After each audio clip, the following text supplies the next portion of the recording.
Our Dancing Daughters is a silent film from 1928 starring Joan Crawford, and her breakthrough role made her a huge star.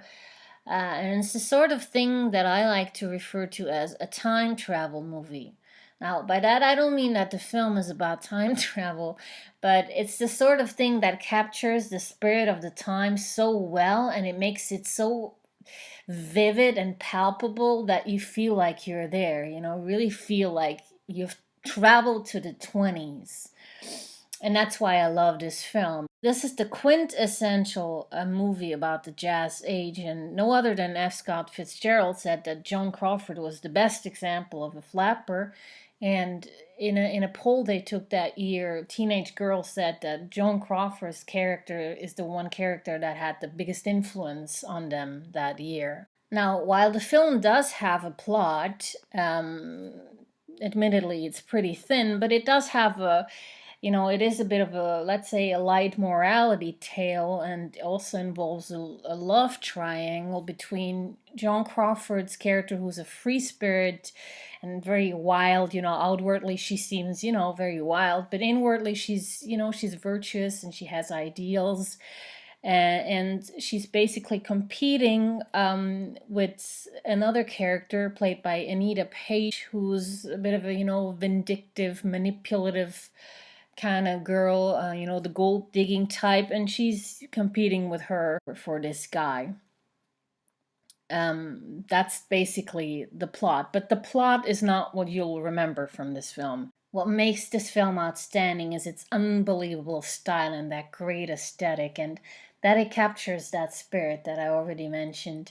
And if you think that doesn't sound like that's enough, trust me, it's enough. It's that beautiful to look at. And it was also nominated for an Oscar for Best Cinematography. And it's definitely one of the most stylish films I've ever seen. If you're somebody who loves fashion and architecture and just generally love beautiful things, you will love this film. Everyone is gorgeous, everyone is young, everyone is rich, everyone lives in beautiful Art Deco houses, and they're all having a great time. I really love Joan Crawford during this era of silent films and pre-code films. She's so entirely different from her later persona. I didn't used to like Joan Crawford when I was younger because the Crawford I was familiar with was the Crawford I think most of us are more familiar with. That a bit of a caricature, very much an image and very hardened. And I'm somebody who's more drawn to warmth and softness, and she's like that when she was young. And that's actually how I came to appreciate Joan Crawford, was by watching her earlier films, and eventually I would also warm up to her later roles and would kind of see her image in a different light because I had seen her earlier incarnations. The Criminal Code is a pre-code film from 1931, directed by the great Howard Hawks. It's about a district attorney played by the great Walter Houston, who says yeah a lot in a very distinctive way, and other than that, he's not super talkative. When the movie begins, he just convicted a young man played by Phillips Holmes, and he sends him to prison for manslaughter. That was basically an accident. Yeah? What's your name? Robert Graham. Yeah? Ever call you Bob? Yes, sir. Many years later, Houston becomes the warden of that prison, and meets, many of the men in there that he helped send to prison, including that young man. So they meet again, and Houston's character really gets a bit of an idea of what prison does to a person and does to a person's soul. And we get an idea too. At that point, the young man has been in prison for 6 years and is on the verge of a nervous breakdown. So Houston decides to help him by making him his valet and, lets him help out in his household and stuff, just so he can get a little bit of a change. And there he meets Houston's daughter, played by Constance Cummings in her first role. And there develops a very tender and very sweet love story. This film feels very sophisticated for having been made in 1931.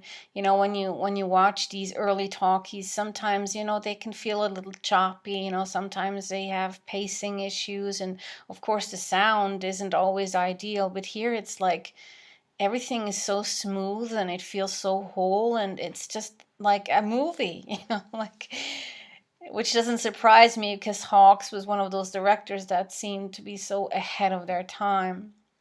And he was truly also an actor's director. You know, every actor, no matter how good they are, become even better when they're in a Hawks film. And he always assembles these really cool people, and he always casts it like in such interesting ways. I don't like you. What's that? Phillips Holmes is an interesting actor. He's one of those you know, one of those actors in the late 20s and early 30s who played kind of these very sincere looking, sensitive looking young characters, and who kind of disappeared from the movies after they lost their boyish looks. And that's kind of what happened to Phillips Holmes. He was eventually killed in World War II, but he's very interesting. He's um, kind of like a pre-code Paul Newman. Despite the prison setting, there's an intimacy to this film, and that's another thing that Hawks was really good at. You know, he had such a talent for making things personal. And again, loyalty and camaraderie are so important, and that's a theme that runs through all of his films. Here he is, sweetheart.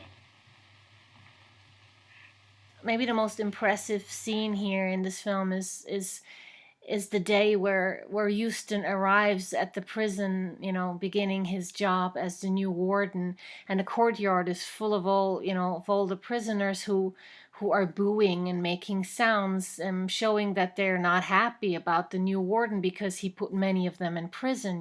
And Houston is watching that scene together with other people from a window, and he's like, I'm gonna go down there. And everybody around him is like, no, don't do that, it's dangerous. But he's like, he goes out into the courtyard and he just walks through this crowd of people who just start to go silent, and you can just tell that they realize in that moment that he was just doing his job. He's not a bad person. Houston had such a presence, you know, and such a quiet authority, and as he's walking through that crowd, you can just kind of feel that they kind of respect him because he came down and because he's facing them. The Westerner is a Western, believe it or not, from 1940. A very understated and also kind of underrated film. It doesn't seem to be too well known, which is surprising considering that it was directed by William Wyler, who was one of classic Hollywood's most celebrated directors, and still remains very popular today. It stars a very unhappy Gary Cooper who didn't want to be in the film because after looking over the script, he had a feeling that this was really going to be Walter Brennan's show, and he didn't like that. But he was, more or less forced to be in the film because of, contractual obligations. But he made it very clear that he only did so under protest, and apparently he never warmed up to the film. He's great in it. You can't tell that. you can't see the protest. But it is kind of true. Walter Brennan does kind of steal the show with his portrayal of the infamous Judge Roy Bean, the self-appointed law of the West. He won an Oscar for it, his third Oscar, and I don't think he was ever better than here.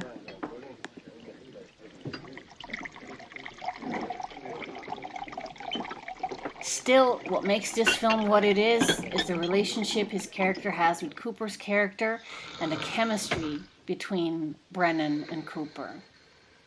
The story goes like this. Gary Cooper is a drifter who rides into... Well, he doesn't ride into town. He's dragged into town by a posse and put in front of Judge Roy Bean because supposedly he's stolen a horse, and that's a horrible, horrible crime, and now he has to hang.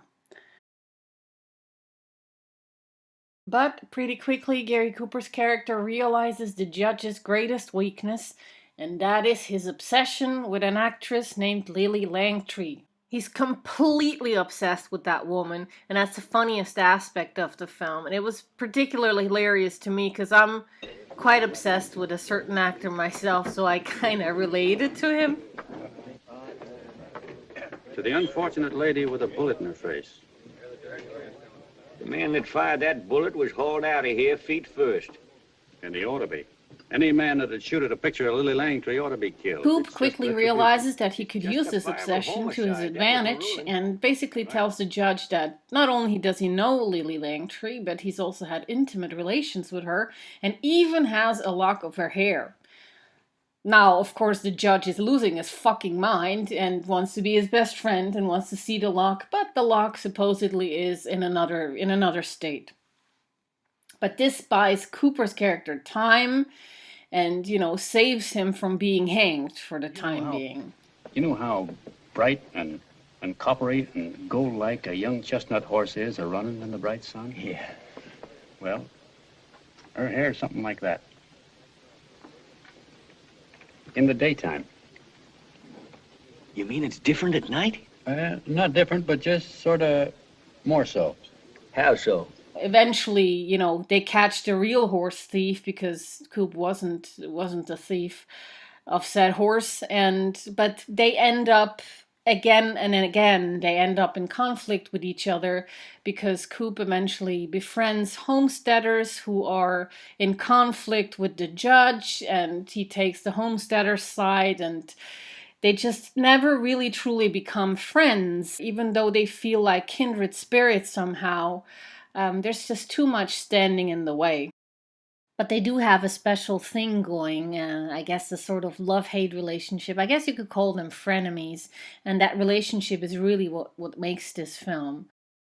Although this film is based on the life of Judge Roy Bean, who was a real person, the film is very, very, very loosely based on the guy's story. After I'd seen the film, certain parts of it impressed me so much that I went and read up on him and realized, oh, okay, that didn't really happen.